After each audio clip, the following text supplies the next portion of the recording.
The deepest betrayals often come disguised as acts of love and sacrifice. At least, that's what my parents claimed when they emptied my college fund. Not for me, but for my cousin Jessica's Yale education.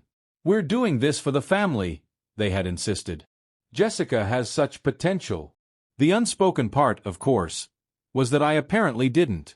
My name is Olivia Chen, I'm 22 years old, and this is the story of how my parents' so-called good intentions backfired in the most spectacular way possible. But to truly understand, we need to start at the beginning. Growing up in a Chinese-American family, education wasn't just important, it was everything.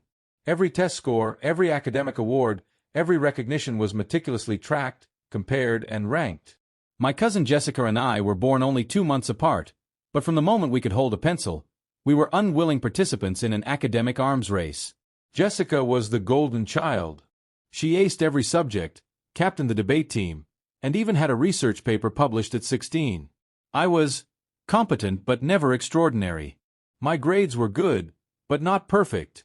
I was captain of the robotics team, but in my parents' eyes, that didn't hold the same prestige as debate or pre-law. While Jessica attended summer enrichment programs at Ivy League feeder schools, I spent my weekends in my grandmother's garage, dismantling old computers and repurposing them into something new. "Wasting time," my mother would say with a sigh. "Playing with toys," my father would mutter dismissively. Only my grandmother, my Nai, ever seemed to understand. She'd sit beside me, sipping her tea, watching as I worked. "Different minds work in different ways," she'd say in Mandarin, her eyes twinkling.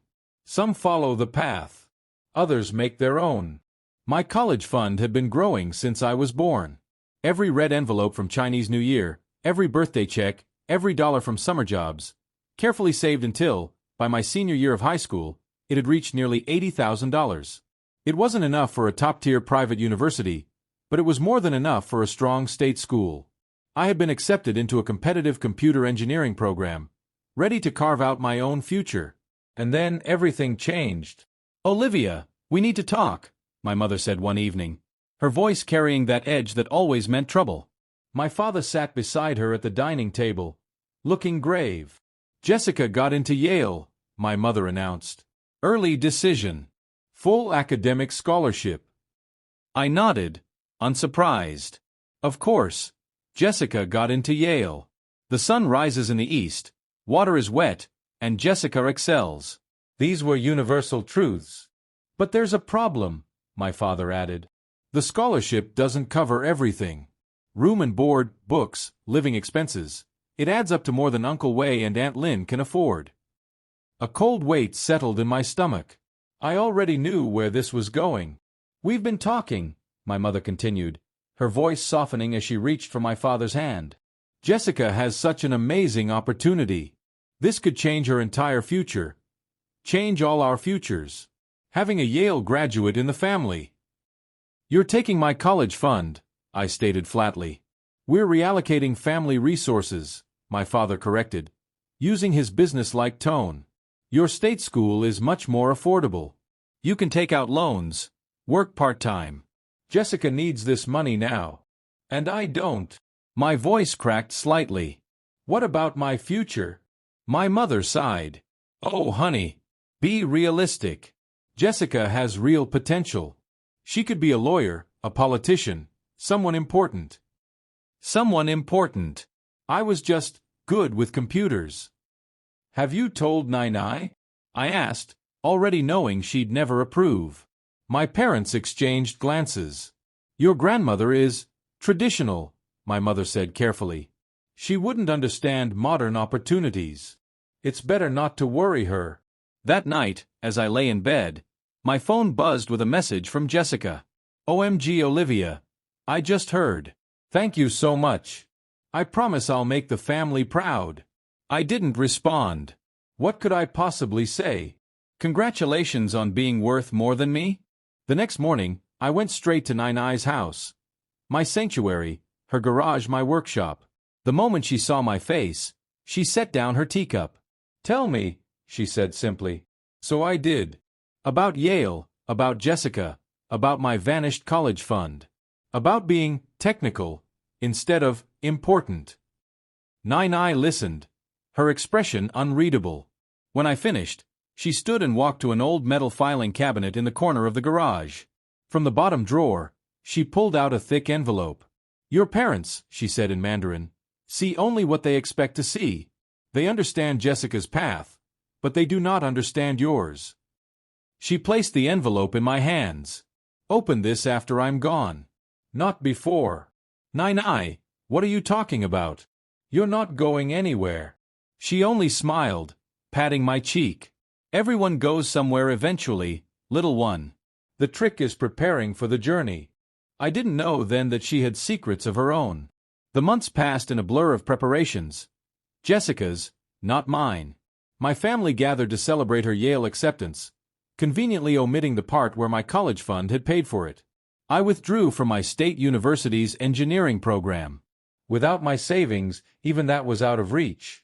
Instead, I enrolled in community college, taking night classes while working at a local computer repair shop. My parents saw this as confirmation of their choice. "This is more appropriate for your level," my mother had said, looking over my class schedule. Appropriate. The word had never stung so much. Jessica left for Yale in August. The family threw her a lavish going-away party, complete with a professional photographer and catering. While they toasted her future, I sat in Nai's garage, dismantling an old server she'd let me salvage. "You should be inside celebrating," my father said, finding me there. "This is a family achievement." I looked up from the circuit board in my hands. "No, Dad," I said quietly. "This is Jessica's achievement. And your choice." Before he could respond, a scream from inside the house shattered the moment. Real fear. Real panic. We ran inside to find Nai collapsed in her chair. The paramedics said it was a massive stroke. She never regained consciousness. The funeral was a traditional Chinese ceremony, white flowers and burning incense filling the air. Jessica flew back from Yale, making sure everyone knew how expensive her plane ticket was and how many classes she was missing. I stood in silence, the weight of Nai's envelope pressing against my pocket. 2 days later, the family gathered at Mr. Wong's office. My parents had speculated for days, assuming Nai had little to her name beyond sentimental trinkets. Mr. Wong cleared his throat. "Before we begin, per Mrs. Chen's instructions, we will watch a message she recorded 6 months ago." The screen flickered to life, and there was Nai, sitting in her garage, surrounded by what everyone else dismissed as junk. She looked straight into the camera. "My dear family," she said, in perfect English. The room fell silent. None of us had ever heard her speak anything but Mandarin. "I have some things to tell you," she continued, "about who I really am, and why I've spent the last 40 years pretending to be someone I'm not. Before coming to America, I was Dr. Chen Li, the lead engineer and eventual chief technology officer at Taiwan Semiconductor. I played a critical role in developing the microprocessor architecture that would later revolutionize the computer industry." Gasps filled the lawyer's office. My mother's hand flew to her mouth, and Uncle Wei dropped his phone. "I arrived in America in 1980, not as a refugee seeking a better life as you were told, but as part of a classified technology transfer program. My work laid the foundation for several major Silicon Valley startups. The patents I held generated considerable wealth, but for various reasons, I chose to keep that wealth private." My father's face had gone pale. All those years of dismissing me as merely technical, and now he realized that his mother-in-law had been a pioneer in computer engineering. I maintained my simple grandmother persona because I wanted to observe how my family would develop naturally, without the influence of wealth or status. I watched my children raise their own children, seeing the choices they made and the true nature of their character. On the screen, my grandmother, Nana, leaned forward slightly, her eyes sharp and focused. "I watched you push Olivia aside in favor of Jessica," she said. "Not because one was more talented than the other, but because one fit your narrow definition of success. You saw Jessica's academic achievements and were impressed, but I saw Olivia's mind at work in my garage, solving problems even I would have found challenging." My mother made a small, choking sound. Across the table, Jessica, who had been casually texting under the table, slowly put her phone down. "The computers Olivia rebuilt," Nana continued, "weren't just old machines. They were tests, engineering challenges I designed, disguised as broken electronics. Without any formal training, relying purely on intuition and self-taught knowledge, She solved optimization problems that would challenge senior engineers. Tears blurred my vision as I recalled those long afternoons in the garage, thinking Nana was simply keeping me company. In reality, she had been evaluating me. And so, Nana said, I have made my decision. My estate, including my patents, investments, and total holdings of approximately $47 million, will be distributed as follows. The room erupted into chaos. $47 million? My uncle actually fainted, sliding out of his chair while Aunt Lynn frantically fanned him with a legal document. To my granddaughter Jessica, Nana's voice cut through the noise. I leave $1 million in a restricted educational trust. This will cover any additional expenses for undergraduate and graduate school, provided she maintains a 3.5 GPA. The money may only be used for verified educational expenses, monitored by the trustee. Jessica's face crumpled. $1 million was a fortune, but everyone in the room could tell there was more coming, and it wasn't going to her. To my daughter and son-in-law, Nana continued, looking straight at my parents, I leave the sum of $500,000, with this stipulation: it can only be accessed after Olivia has completed her education. Consider it compensation for the college fund you took from her. My mother started to protest, but my father gripped her arm, shaking his head. They both looked shell-shocked. The remainder of my estate, including all patents, technology holdings, and investment portfolios, I leave to my granddaughter, Olivia Chen. Stunned silence filled the room. Not because she is more worthy than Jessica, Nana clarified, but because she has demonstrated the same passion for innovation that drove my own career. More importantly, she has shown integrity and resilience in the face of family betrayal. I couldn't breathe. $45 million. Patents. Technology holdings. And additionally, Nana said with a slight smile, I have arranged for Olivia to have an internship at my old company in Taiwan, should she choose to accept it. They have been keeping a position open for the right candidate. The video of Nana sat back, her face softening. A final word to my family. Wealth does not create wisdom. Jessica, your academic achievements are admirable, but true success comes from more than test scores. Olivia, your path has been harder, but it has made you stronger. To my children, parents should nurture their children's natural gifts, not force them into predetermined molds. She looked directly into the camera one last time. The garage workshop is yours now, Olivia. The old filing cabinet has a false bottom. You will find all my research notes there. I think you'll know what to do with them. The screen went black. For a long moment, no one spoke.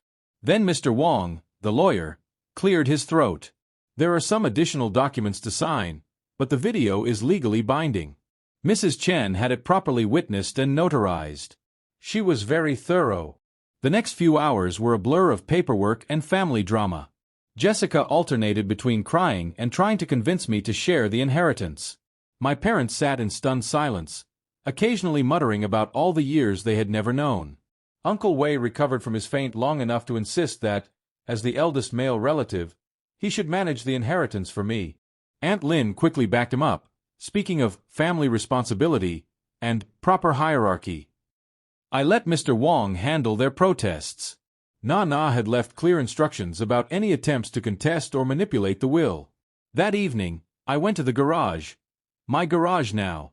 The false bottom in the filing cabinet opened easily, revealing decades of notebooks filled with Nana's elegant handwriting. Circuit designs. Optimization algorithms.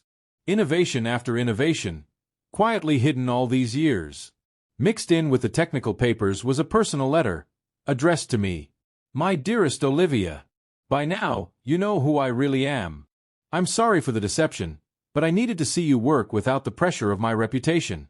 Your mind works like mine, seeing patterns others miss, finding solutions in unexpected places.